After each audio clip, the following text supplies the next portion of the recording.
A peça que aqui temos hoje é uma galvanoplastia que pertence à coleção de galvanoplastias do Museu Nacional de Arte Antiga. Esta é uma coleção que é formada por um conjunto de reproduções do século XIX de objetos usualmente mais antigos.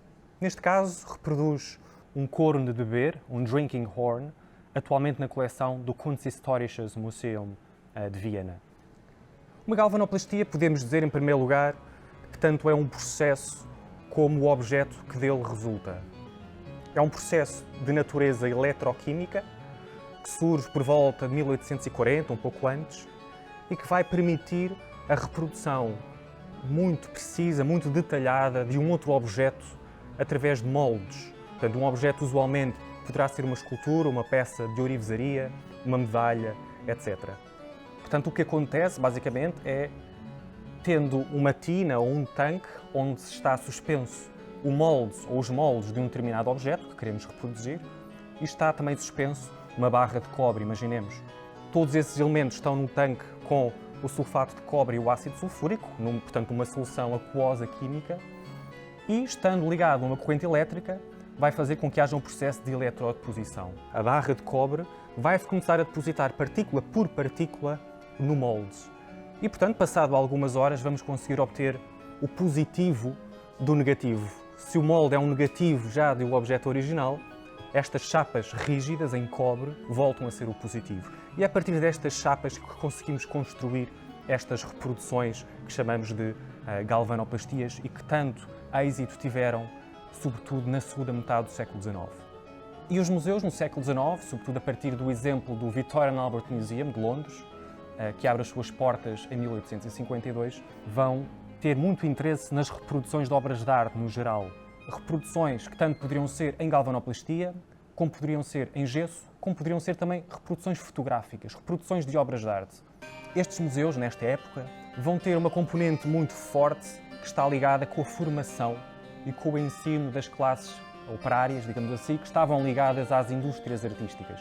Por indústrias artísticas entendemos a produção de ourivesaria, a produção de cerâmica, a produção de mobiliário, etc.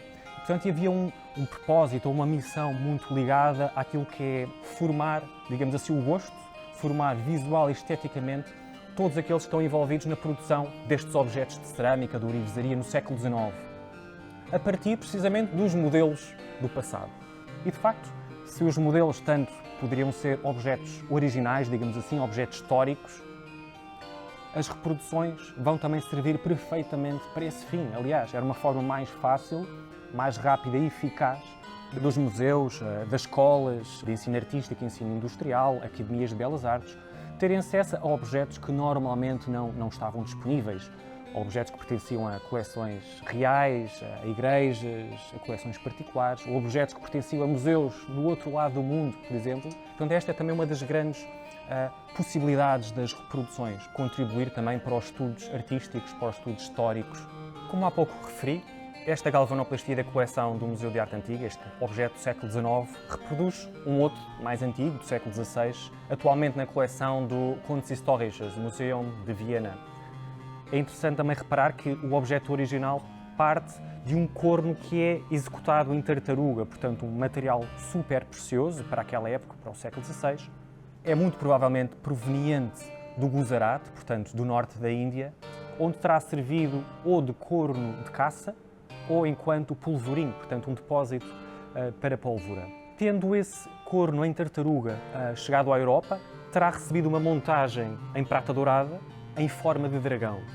Essa montagem terá sido executada numa importante oficina de Augsburgo. Augsburgo é uma cidade alemã, portanto da Baviera, que era efetivamente um dos mais importantes centros de produção de ourivesaria, nomeadamente no século XVI, e sabe-se que o primeiro proprietário deste objeto foi o conde Ulrich IX, conde de Montfort-Tettnang, e posteriormente o objeto passa a integrar a coleção do célebre arquiduque Fernando II do Tirol. Portanto, é um importantíssimo colecionador de arte, de curiosidades também, e que funda uma importantíssima Kunstkammer, este gabinete de artes e curiosidades, no seu castelo de Ambras, em Innsbruck, portanto no Tirol austríaco, e onde esta peça certamente esteve em exposição. No século XIX, estes objetos pertenciam então às coleções imperiais e reais austríacas, vai haver um grande interesse, digamos assim, historiográfico, artístico, por estas importantíssimas coleções. Muitos destes objetos vão receber um interesse especial para serem reproduzidos e para poderem circular, digamos assim, por museus, por escolas de ensino artístico, tanto na Áustria como um pouco por todo o mundo. E é isso que vai efetivamente acontecer e onde se insere a produção deste objeto. E nestes meados do século XIX vai ser particularmente importante uma figura em Viena chamado Karl Haas. Karl Haas é um arqueólogo austríaco que, em meados da década de 1850, vai começar a desenvolver um interesse bastante particular pela galvanoplastia, pelo processo.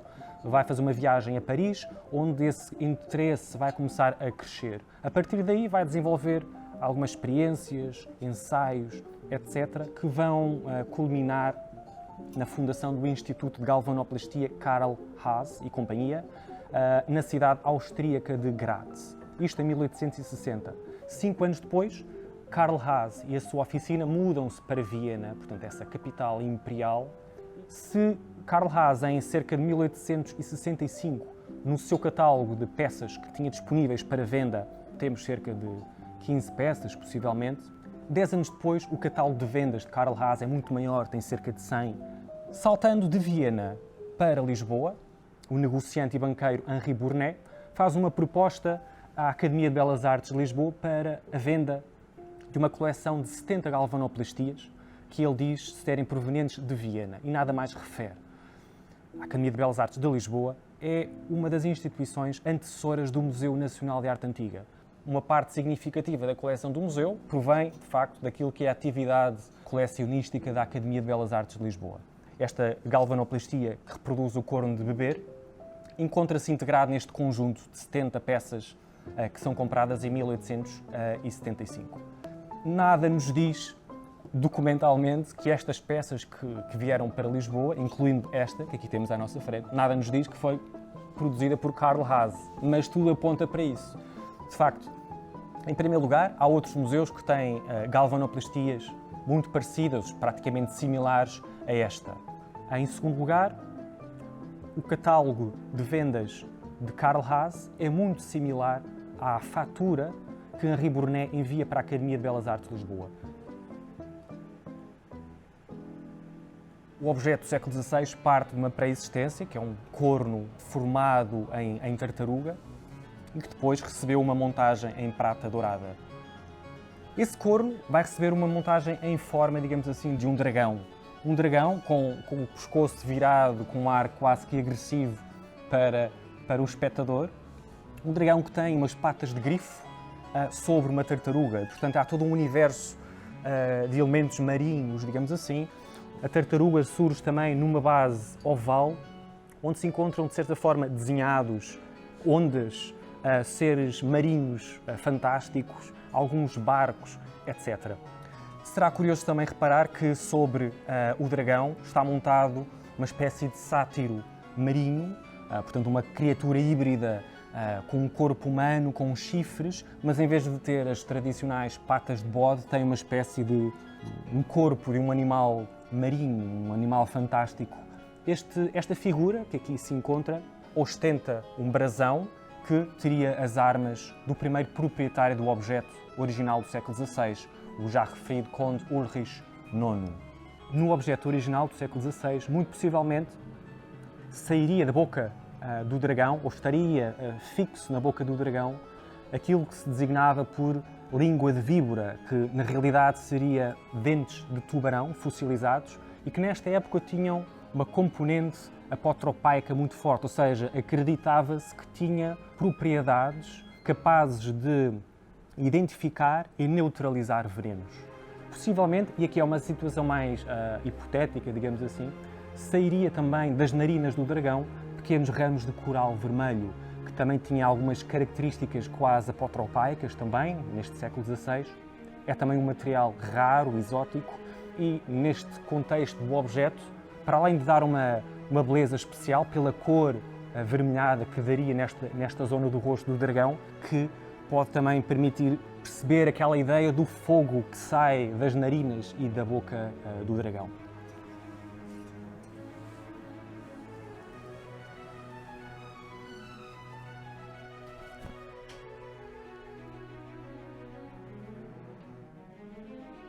No Museu Nacional de Arte Antiga guardam-se dois documentos que são bastante importantes para a compreensão da compra destas galvanoplastias e, em particular, da galvanoplastia que reproduz o corno de bebê.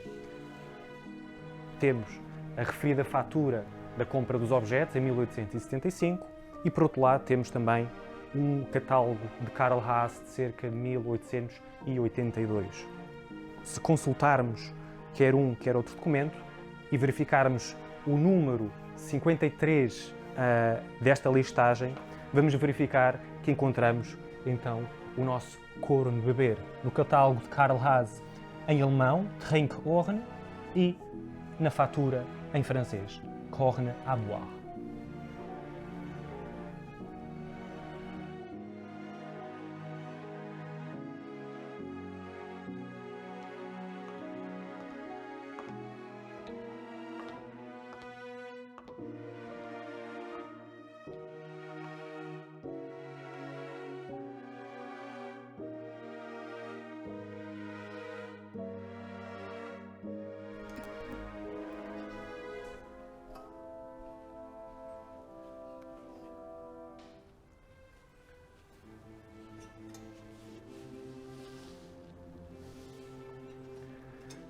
Um aspecto também bastante curioso relacionado com as galvanoplastias e um aspecto mais técnico é que se, de facto, as reproduções galvanoplásticas procuravam reproduzir da melhor forma possível o objeto original, digamos assim, por vezes algumas das secções de uma galvanoplastia não reproduziam de uma forma integral ou muito mimética aquilo que é o objeto original.